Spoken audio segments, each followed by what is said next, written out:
Hello, you guys, and welcome to the Women's Cave. That is Women's Cave spelled improperly with apostrophe in the wrong place. Yeah, because all the other ones are trademarked. So we're taking the ones that's incorrect. Anyway, moving on. Jay just opened champagne off camera. That's just rude. Moving on. We have books, and apparently I'm not supposed to share when there's champagne drinking going on. There's the Ends I Thought series with 13 books. 2 of them are audiobooks. That one's an audiobook. And then another one is an audiobook. And I Thought Being Grown Up Was Easy, and Foreign Coffee is an audiobook. We also, yeah, it is part of my lunch. Champagne is part of my lunch, you guys. The Misfit Guides, and that's our second series. And then we do the 25 Hottest Authors, Artists, and Advocates magazine. So check that out, you guys. You can find everything that we're doing at www.andwethought.com. But since we have a really important guest in the Women's Cave today, and she's got to go, so you're not here to hear anything else about me. Let's hear about Raquelle. Raquelle, would you like to introduce yourself? Hi, everyone.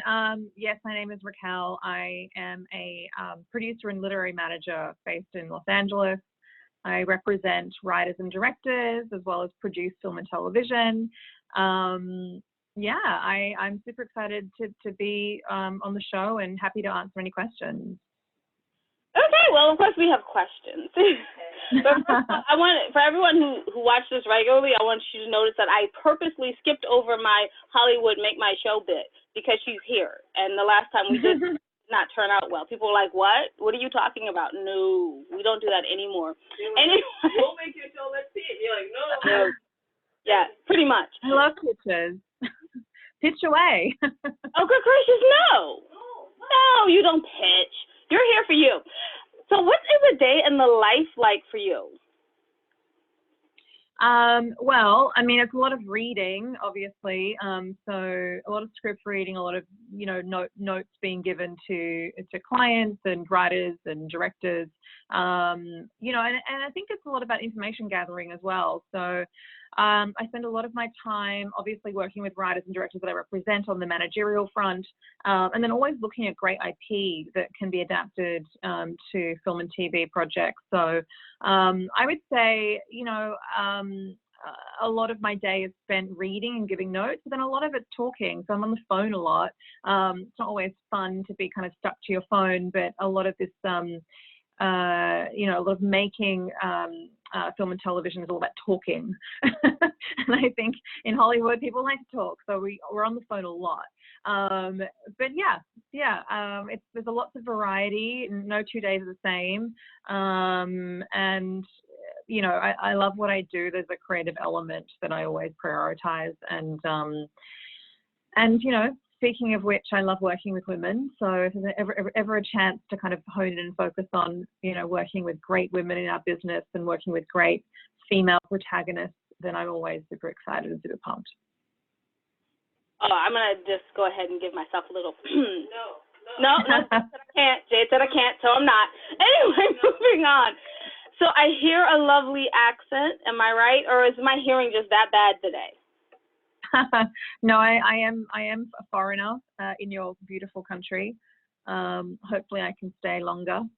I am Australian, so I was born in Australia, and I've been living in Los Angeles for the past 3 years.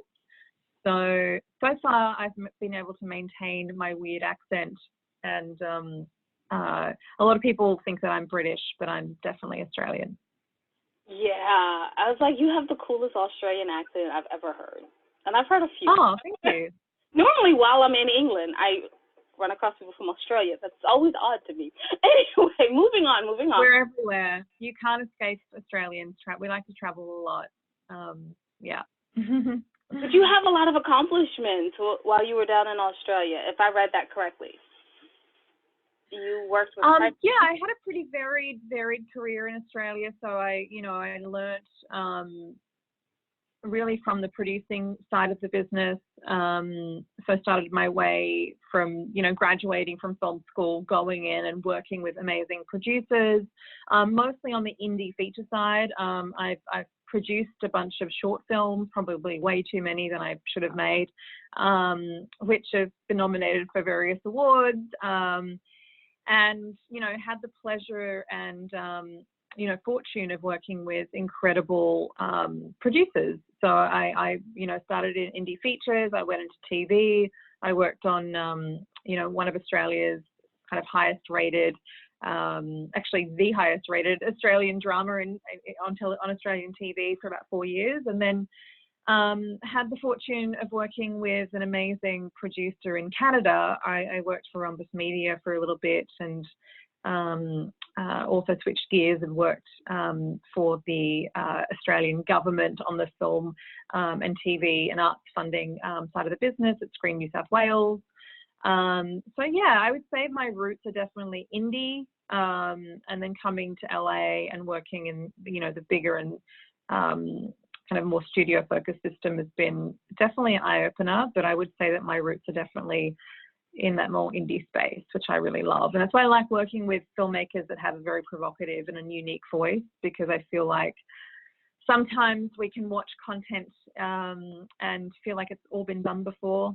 And I think the whole point of creating art on screen is to not only appreciate the world we live in and the characters that exist, but also give rise to voices that say something provocative and different and allow us to be entertained, but also be educated as well. Yes, we need more of that here. Entertainment with education. Yes. And definitely more diverse voices, for sure. And I think that we, you know, we're in this wonderful kind of golden age of television right now. And I think there's an incredible opportunity for minority and diverse voices to finally be heard and seen on screen. And I feel it's part of my job and responsibility to support and nurture those voices where it makes sense. I agree. And yeah.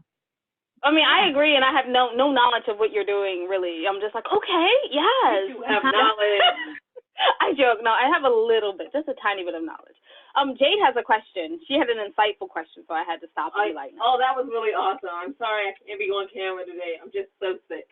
Anyway, my question is how do you think that being a producer, so being behind the camera and being mostly indie, has helped you now in your career now? You know, I think it comes down to what I mentioned before in terms of being on the representation business. You know, part of what we do is obviously we make money for our clients. I think it's a huge part of the business because we have to, you know, earn a living as everyone else does in the world.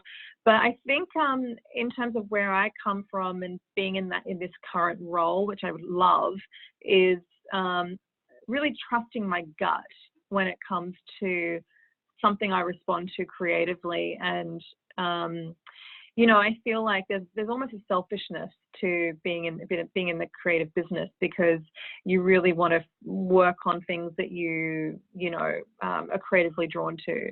I think having my background being purely indie allows me to kind of see examples of where very unique and provocative voices have tapped in and reached a wide audience.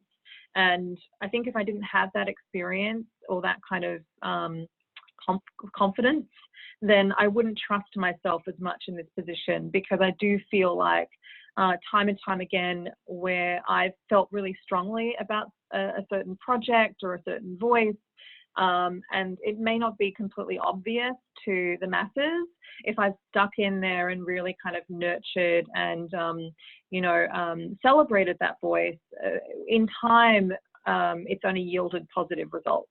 So I think having that background has given me, you know, the ability to kind of dig my heels in a little bit and really kind of go, no, there's something here that we have to kind of explore and push. And a lot of making content in this business is persistence, right?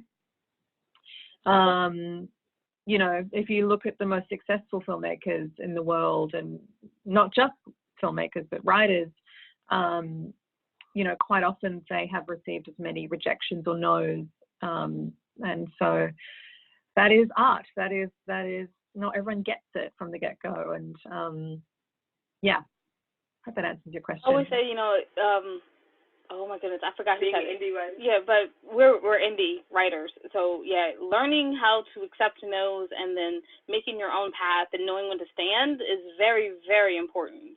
And knowing when to cave. Because, checks are important too. Yes, making money is very important. It's a fine balance. It's a really fine balance because on one hand, you want to be very truthful to what you're setting out to achieve as a storyteller. But on the other hand, it's about having that savvy with what the marketplace is responding to and how to really kind of navigate that and be truthful to your own voice. And I think that's the challenge in any creative field. But persistence does pay. If you believe strongly in a certain project or script, if you're a writer, or you're championing a project as a director, I feel like time, sometimes it is about kind of the stars aligning, so to speak. I do think that timing has a lot to play, in terms of projects getting off the ground. But I always say you have to be prepared to take notes, right?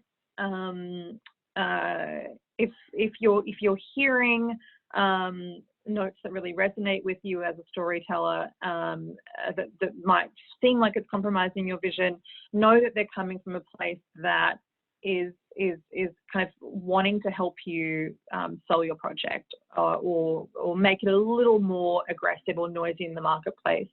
So knowing how to take notes, knowing how to take feedback and criticism is a real skill, because if you have a singular vision, it can be really challenging, and it can feel like your project's being torn apart.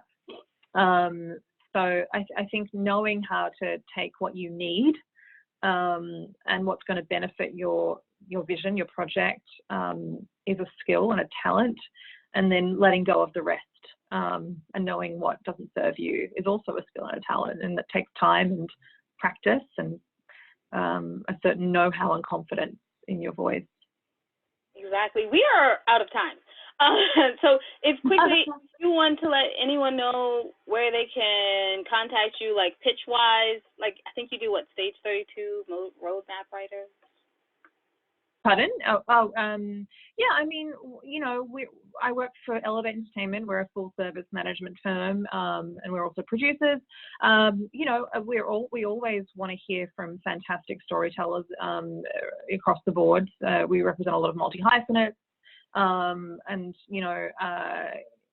get in touch. I'd love to hear from anybody that wants to, either get into the business or have a project they're really passionate about.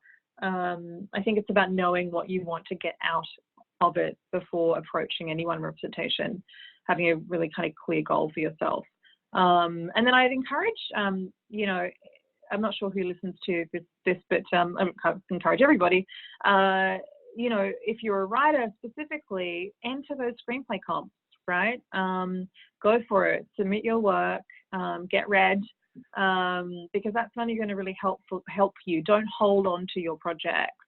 Don't hold on to your scripts. Get them out there. Get them read. And don't be afraid to kind of put yourself, in the mix, in the running. Exactly. So if you don't put yourself in the mix, you'll never be found. That is correct. That is very good advice. So I'm going to wrap us up really fast because she has to go, because she's important, unlike me. So you can find your ladies at www.andwethought.com. When you go to the page, go to the second page, or it might be the third tab. Go to the ladies page that says ladies, go to the middle of it, and then see the charities that we proudly support. Also, while you're there, please remember that we are having the Foster Children Book Drive, author signing. And then we're also having the Inspiration Women in Literature, Media, and Journalism Awards. Those tickets, those proceeds go to 3 other charities that we support. So I think that's 6 all in right now for the next 2 months. It's about 6 charities we're supporting. So we need all of the help we can get to support those and get them doing great things for the next year. Also, remember that wisdom is all around you. Jade, you want to take this part off camera? If you're open to finding it and accepting it. Peace and love. From Winona and Jade. Bye-bye.